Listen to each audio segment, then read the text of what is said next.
سیدنا عمر کی میت رکھی ہوئی تھی اور لوگ ان کی میت پہ رو رہے تھے اور اپنے اپنے انداز میں ان کے اوپر سلام پیش کر رہے تھے کہ آپ کی وجہ سے اللہ نے اسلام کو اتنا عروج دیا، رومن اور پرشین امپائر گر گئیں، یرموک اور قادسیہ میں اللہ نے مسلمانوں کو فتوحات دیں۔ اور کہتے ہیں اتنے میں ایک شخص میرے پیچھے آگے کھڑا ہوا، کیونکہ میں بھی میت کے سامنے بیٹھا ہوا تھا، تو اس نے میرے کندھے کے اوپر آ کے یوں کونی رکھ لی اور اس نے سیدنا عمر کی میت کو مخاطب کر کے کہا کہ اللہ تجھ پہ رحم کرے اے عمر ابن خطاب۔ میں نے اللہ کے محبوب صلی اللہ علیہ وآلہ وسلم سے بارہا سنا تھا کہ میں ابو بکر اور عمر فلاں جگہ گئے، میں ابو بکر اور عمر داخل ہوئے، میں ابو بکر اور عمر نکلے۔ مجھے امید تھی کہ تم اپنے ان دو ساتھیوں کے ساتھ جا کے ملو گے۔ کون سے دو ساتھی؟ سیدنا ابو بکر اور سیدنا محمد رسول اللہ صلی اللہ علیہ وآلہ وسلم۔ بخاری اور مسلم میں حدیث ہے، حضرت سعد ابن ابی وقاص کہتے ہیں رضی اللہ تعالی عنہما وعلیہ السلام، اور سیدنا ابو ہریرہ رضی اللہ تعالی عنہ علیہ السلام، کہ غزوہ خیبر کے موقع پر نبی صلی اللہ علیہ وآلہ وسلم نے فرمایا میں کل اس شخص کے ہاتھ میں جھنڈا دوں گا جو اللہ اور اس کے رسول سے محبت کرتا ہے، اور یہ تو چھوٹی بات ہے، اور اللہ اور اس کا رسول اس سے محبت کرتے ہیں، یہ بہت بڑی بات ہے۔ تو سعد ابن ابی وقاص کہتے ہیں کہ ہم پوری رات بے چینی میں سوئے نہیں کہ وہ خوش نصیب کون ہوگا۔ جب صبح ہوئی تو نبی علیہ السلام نے فرمایا کہ علی ابن ابی طالب کو میرے پاس بلاؤ۔ بلایا گیا، ان کی آنکھوں میں آشوب چشم تھا، نبی علیہ السلام نے اپنے مبارک لعاب دہن ان کی آنکھوں میں لگایا، مبارک ہاتھوں سے زرہ باندھی اور آپ نے روانہ کیا اور فرمایا کہ اے علی پہلے ان کو دعوت دینا۔ میدان جنگ میں بھی کہا کہ پہلے ان کو دعوت دینا، اگر تیری وجہ سے ایک بندے کو بھی ہدایت مل گئی نا تو تیرے لیے سرخ اونٹوں سے بہتر ہے۔ اور صحابہ کرام کہتے ہیں سیدنا علی کو یہ فضیلت حاصل ہوئی، اللہ تعالیٰ نے ان کے ہاتھوں میں فتح دے دی۔ یہ تو بخاری و مسلم میں ہے۔ مسلم شریف میں آگے الفاظ ہیں کہ سیدنا ابو ہریرہ کہتے ہیں کہ حضرت عمر فاروق رضی اللہ تعالیٰ عنہ مجھ سے کہا کرتے تھے کہ مجھے اپنی زندگی میں کبھی بھی نبی علیہ السلام کی طرف سے امارت کا شوق پیدا نہیں ہوا۔ ان وہ کہتے تھے میری ایک یعنی زندگی میں جو امارت والا معاملہ ہے میں اس سے دور ہی بھاگتا ہوں۔ آپ کو پتہ ہے نا حضرت ابوبکر کا بھی جب یہ مشورہ شروع کیا تو حضرت عمر نے سب سے پہلے کہا کہ جی مجھے تو ہم معافی رکھیں، باقیوں میں سے کوئی مشورہ کر لے، میں جو بھی مسلمان راضی ہو جائیں گے۔ حضرت ابوبکر نے بھی سب سے مشورہ کیا، حضرت عمر سے نہیں کیا، اور سب سے مشورہ کیا کیا کہ اس کو کر دوں، تو سب نے کہا ٹھیک ہے۔ جب اناؤنسمنٹ کی تو حضرت عمر نے کہا کہ بھی آپ نے مجھ سے مشورہ، ان کا مجھے پتا تھا تم نے تو ماننا ہی نہیں ہے، بس اب اس کو مسلمانوں کے مشورے کو قبول کرو۔ تو حضرت عمر کی ایک طبیعت میں ایک عاجزی والا معاملہ تھا، اور آپ دیکھ لیں کہ یہی عاجزی ہے جو ان کو ایمان کی طرف لے آئی ہے۔ نبی علیہ السلام کی ترمذی میں دعا ہے نا، اے اللہ عمر ابن حشام اور عمر ابن خطاب میں سے ایک کو اسلام کی دولت دے دے۔ ابو جہل کو کیوں نہیں ملی؟ میں آپ کو ایک ہی فرق ایک ہی بندے کی زبانی بتا دیتا ہوں۔ حضرت عبداللہ ابن مسعود کہتے ہیں، صحیح بخاری میں آتا ہے کہ جب اس مرنے کے قریب تھا، وہ جو دو بچوں نے اس کو قتل کر کے نیچے گرایا، بھی اس کی رمت باقی تھی، تو میں اس کی جب گردن کاٹنے کے لیے اس کے سینے پہ چڑھا تو مجھے کہنے لگا کہ تم ایک یعنی کم ذات کے آدمی نے ایک بہت بڑی سواری کے اوپر سوار ہوا ہے اور میری گردن کو نیچے سے کاٹنا تاکہ سردار کی گردن نظر آئے۔ یہ اکڑ آخری وقت میں نہیں جا رہی ہے، ٹھیک ہے جی۔ اور دوسری طرف آپ حضرت عمر فاروق رضی اللہ تعالیٰ عنہ کو دیکھیں کہ بلال حبشی کو کہہ رہے ہیں، صحیح بخاری میں حدیث ہے کہ ابو بکر ہمارے سید ہیں جنہوں نے ہمارے سید بلال کو آزاد کروایا۔ عرب کے بنو عدی کا سردار ایک حبشی کو، یہ آپ امیجن ہی نہیں کر سکتے آج کہ خاندانی وہاں پہ نظام، قریش تو اپنے برابر کسی کو سمجھتے نہیں تھے، سیدنا بلال کہہ۔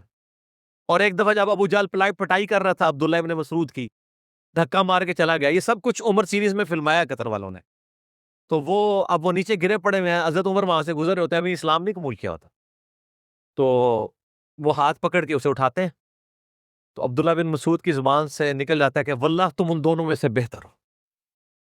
تو یعنی جو نبی علیہ السلام نے دو مانگے ہیں نا، ان میں سے تم بہتر ہو، یعنی عاجزی ہے، یعنی ہے کافروں کی پارٹی میں اور میرے ساتھ بھی اس نے سلوک کر رہے ہو، اور وہی ہوا، اللہ تعالیٰ نے ان کو قبول کر لیا۔ اچھا اب آپ دیکھیں کہ سیدنا عمر فاروق رضی اللہ تعالیٰ عنہ کہتے ہیں، حضرت ابو ہریرہ کہتے ہیں مسلم شریف کی اس حدیث میں کہ حضرت عمر مجھے کہا کرتے تھے مجھے پوری زندگی کبھی عمارت کا شوق نہیں ہوا سوائے اس دن کے کہ جس دن علی کو جھنڈا ملا مجھے بھی خواہش تھی کہ کاش نبی علیہ السلام مجھے وہ جھنڈا دیتے. یہ حضرت علی کے لیے بہت بڑی فضیلت ہے اس حوالے سے کہ سیدنا عمر ان پر رشک کرتے تھے. باقی ایک سنن کبریٰ البیہقی میں من گھڑت روایت ہے کہ حضرت عمر کہا کرتے تھے، وہ جو ایک بڑی مشہور بیان کر رہے ہوتے ہیں کہ جی وہ ستاروں کے برابر کس کی نیکی ہیں. حضرت عائشہ نے پوچھا تو ان کا بھی تیرے باپ کی ہیں، تو حضرت عمر کی ہیں، تو پوچھا کہ میرے باپ کی، انہوں نے کہا جی ان کی تو ایک نیکی جو ہے وہ غار ثور کی سب پہ بھاری ہے. اس حدیث کو شیخ البانی نے، شیخ زبیلی زئی صاحب نے، دونوں نے لکھا ہے یہ موضوع حدیث ہے، وضع کی گئی حدیث ہے، لیکن یہ ہمارے مسلمانوں کے بچے کو یاد ہے. جعلی حدیث ہے، ضعیف نہیں سر، گھڑی ہوئی حدیث ہے. اور جو مسلم شریف کی حدیث تھی وہ ہم نے آگے ایکسپلور کی ہے کہ حضرت عمر کہتے تھے مجھے علی پر رشک ہے کہ مجھے وہ جھنڈا نہیں ملا اور علی کو ملا. دوسری طرف سیدنا علی بھی سیدنا عمر سے بڑی محبت کرتے تھے. بخاری اور مسلم دونوں میں حدیث ہے، مشکات میں بھی آپ کو مل جائے گی 3 جلد میں، حضرت ابو بکر عمر کے فضائل کے چیپٹر میں. عبداللہ ابن عباس کہتے ہیں کہ سیدنا عمر کی میت رکھی ہوئی تھی اور لوگ ان کی میت پہ رو رہے تھے اور اپنے اپنے انداز میں ان کے اوپر سلام پیش کر رہے تھے کہ آپ کی وجہ سے اللہ نے اسلام کو اتنا عروج دیا، رومن اور پرشین امپائر گر گئیں، یرموک اور قادسیہ میں اللہ نے مسلمانوں کو فتوحات دی. اور کہتے ہیں اتنے میں ایک شخص میرے پیچھے آگے کھڑا ہوا، کیونکہ میں بھی میت کے سامنے بیٹھا ہوا تھا، تو اس نے میرے کندھے کے اوپر آ کے یوں کونی رکھ لی اور اس نے سیدنا عمر کی میت کو مخاطب کر کے کہا کہ اللہ تجھ پہ رحم کرے اے عمر ابن خطاب. میں نے اللہ کے محبوب صلی اللہ علیہ وآلہ وسلم سے بارہا سنا تھا کہ میں ابو بکر اور عمر فلاں جگہ گئے، میں ابو بکر اور عمر داخل ہوئے، میں ابو بکر اور عمر نکلے. مجھے امید تھی کہ تم اپنے ان 2 ساتھیوں کے ساتھ جا کے ملو گے. کون سے 2 ساتھی؟ سیدنا ابو بکر اور سیدنا محمد رسول اللہ صلی اللہ علیہ وآلہ وسلم. اور اللہ کی قسم اس روئے ارض پہ تم وہ شخص تھے کہ مجھے خواہش ہے کہ میں تمہارے اعمال کے ساتھ اللہ کے حضور پیش ہوں. ظاہر ہے اتنا بڑا عروج سر، انسانی تاریخ کا سب سے بڑا ریولوشن نبی علیہ السلام کا، اس کی ایپیکس سیدنا عمر کے دور میں ہوئی ہے، اور یہ اللہ کا معجزہ ہے. نبی علیہ السلام کی مبارک زندگی میں انقلاب آتا نا، تو اس طرح کے تو بہت لیڈر پہلے بھی آئے تھے جنہوں نے اپنی زندگیوں میں انقلاب لے کے آئے تھے.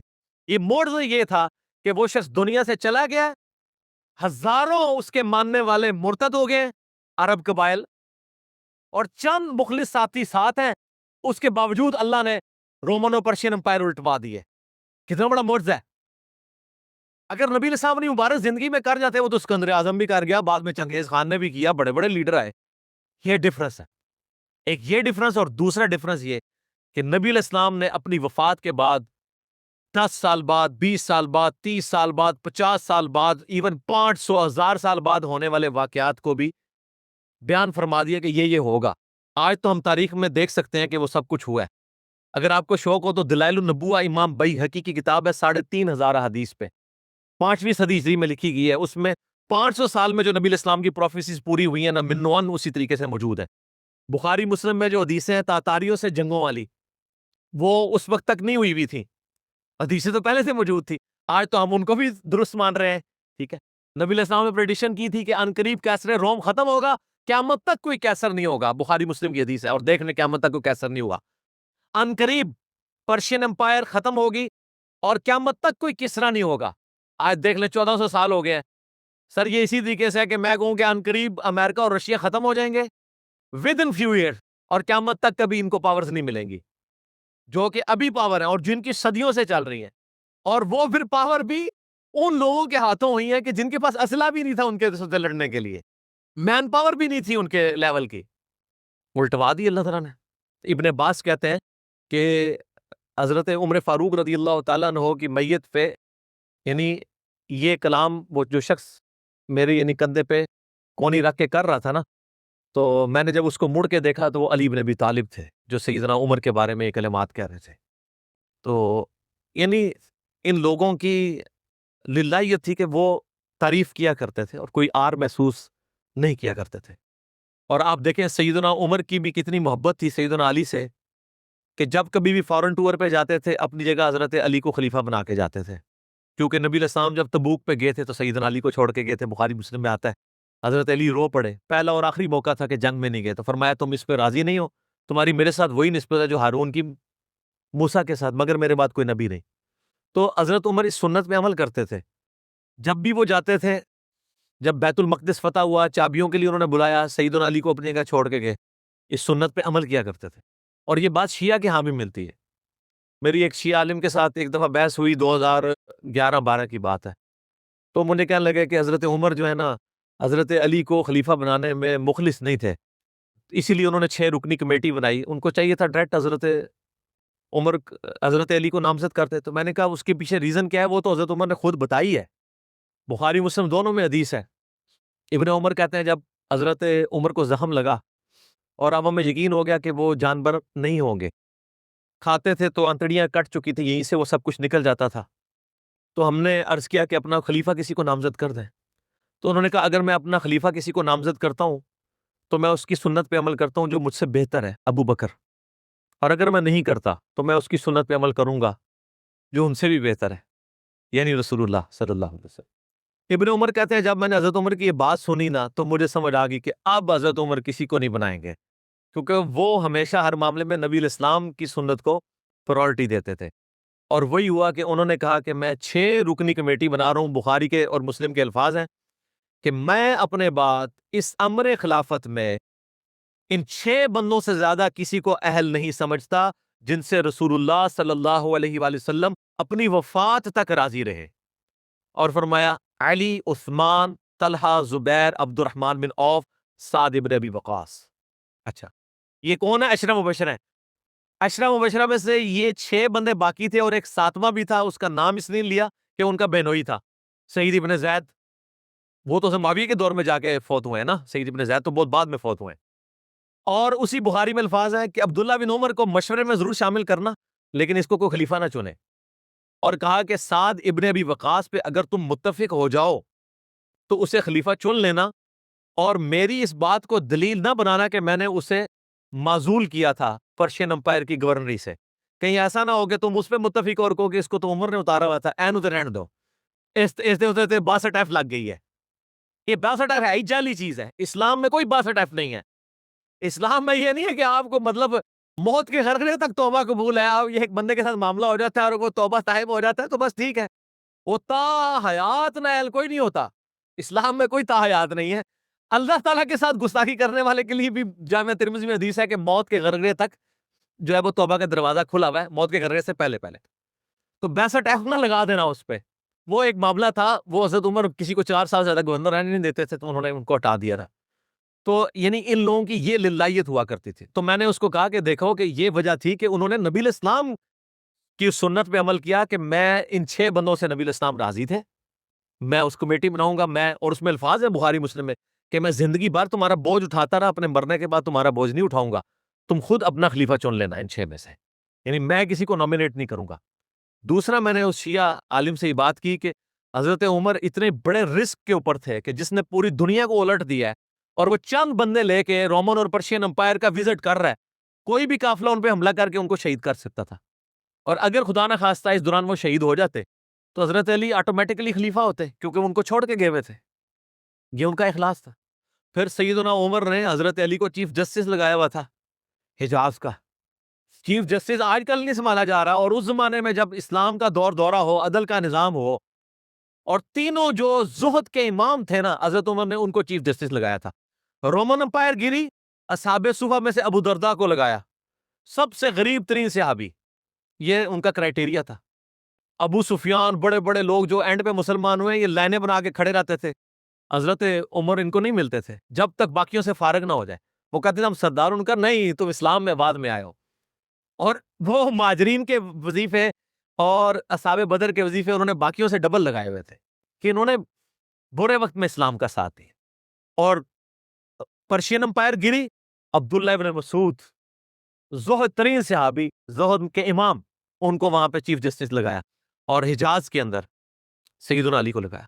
اور اس سے بھی بڑھ کے سیدنا علی ابن ابی طالب کی ایک بیٹی ہے ام کلثوم، سیدہ فاطمہ سے ان کا رشتہ مانگا سیدنا عمر نے، کہ میرا اہل بیت رسول کے ساتھ رشتہ بن۔ صحیح بخاری میں بھی اس کا ذکر اشارتاً موجود ہے ام کلثوم کا۔ شیعہ اور سنی دونوں کے ہاں ان کی کتابیں تو مانتی ہیں، بابے نہ مانے تو علیحدہ بات ہے، کتابوں میں موجود ہے کہ سیدنا عمر فاروق کی بیوی تھی ام کلثوم، اور سلام اللہ علیہا، اس کی وجہ سے یعنی انہوں نے ایک فخر محسوس کیا کہ میرا اہل بیت کے ساتھ ایک رشتہ داری والا معاملہ ہو جائے۔ تو سیدنا عمر اس طرح کے معاملات کے اندر اہل بیت کے ساتھ بہت حسن سلوک والا معاملہ کیا کرتے تھے۔ اگرچہ ان کی طبیعت میں سختی ضرور تھی، لیکن جو دین کے معاملے میں تھی وہ ساری سختی اپنی ذات کے معاملے میں نہیں ہوا کرتی تھی۔ صحیح مسلم میں ایک حدیث ہے، اسی میں کنکلوڈ کرتا ہوں کہ سیدنا عمر نے ایک خواب دیکھا کہ مجھے ایک مرغے نے خواب میں ٹھونگے ماری ہیں۔ تو انہوں نے پھر اگلے دن خطبہ دیا، انہوں نے کہا کہ میں نے خواب میں دیکھا ہے کہ اس طرح مجھے ایک مرغ نے چونچے ماری ہیں خواب کے اندر، میں نے اس کی تعبیر یہ کی ہے کہ عنقریب مجھے قتل کر دیا جائے گا، اور اگر بائی چانس اچانک میں مار دیا جاؤں، یہ تو کسی کو نہیں پتا تھا کہ وہ ایک تقریباً 3-4 دن تک زخمی حالت میں ہوش میں رہیں گے، اچانک بھی تو مر سکتے تھے اگر گردن اتر جاتی۔ اگر میں اچانک مار دیا جاؤں تو تم اس امر خلافت کو ان 6 بندوں سے باہر نہ جانے دینا۔ صحیح مسلم میں ان 6 بندوں کے نام نہیں ہے، لیکن بخاری میں وہ نام بھی ہے، سیدنا علی، عثمان، طلحہ، زبیر، عبد الرحمن بن عوف اور سعد ابن ابی وقاص۔ اور انہوں نے کنسنسس کے ساتھ پھر بعد میں سیدنا علی اور عثمان ہی بچ گئے تھے، ان میں ٹائی پڑ گئی تھی تو الٹیمیٹلی پھر حضرت عثمان کو چن لیا گیا۔ تو اگر میں اچانک مار دیا جاؤں تو ان 6 بندوں سے باہر کسی کو خلیفہ نہ چننا، اور مجھے پتا ہے کہ جب تم ان 6 بندوں میں سے کسی کو خلیفہ چنو گے تو کچھ لوگ تمہاری مخالفت کریں گے، اور یہ وہی لوگ ہیں جن کو میں نے اسلام کی خاطر اپنے ہاتھوں سے مارا ہوا ہے، یعنی وہ لوگ جو بالکل اینڈ پہ مسلمان ہوئے ہیں، جن سے ہم نے غزوہ بدر، خندق، احد لڑی بھی ہے، اب یہ اینڈ پہ مسلمان ہوئے ہیں، چونکہ وہاں پہ بھی انہوں نے حکمرانی دیکھی ہوئی ہے، تو یہاں پہ بھی ان کی خواہش یہ ہوگی کہ ان میں سے کسی کو خلیفہ چنا جائے۔ تو جب تم دیکھو کہ ایسے لوگ اس خلافت کے دشمن ہیں، ان 6 میں سے کسی بندے کی خلافت کے مخالفت کر رہے ہیں، تو تم سمجھ لینا کہ یہ لوگ اللہ کے دشمن، اور دوسرے الفاظ تو بڑے سخت ہیں، کافر ہیں۔ اس کی انجینئرنگ میں نہیں کرتا، وہ پھر کسی اور طرف بات چلی جائے گی۔ آپ میرا ریسرچ پیپر واقعہ کربلا کا حقیقی پس منظر 72 صحیح الاسناد احادیث کی روشنی میں، جس میں نے 200 روایتیں اکثر بخاری مسلم سے پیش کی ہیں، اس کے سٹارٹ میں میں نے حدیث لکھ کے پھر لکھا ہے کہ اب آئندہ صفحات میں آپ کو پتہ چلے گا کہ سیدنا عمر اسلام کا دشمن کن لوگوں کو سمجھتے تھے، اور یہی الفاظ صحیح بخاری میں عبداللہ بن عمر نے بھی استعمال کیے تھے۔ کس کے بارے میں کیے تھے وہ ہمارا اب ریسرچ پیپر پڑھ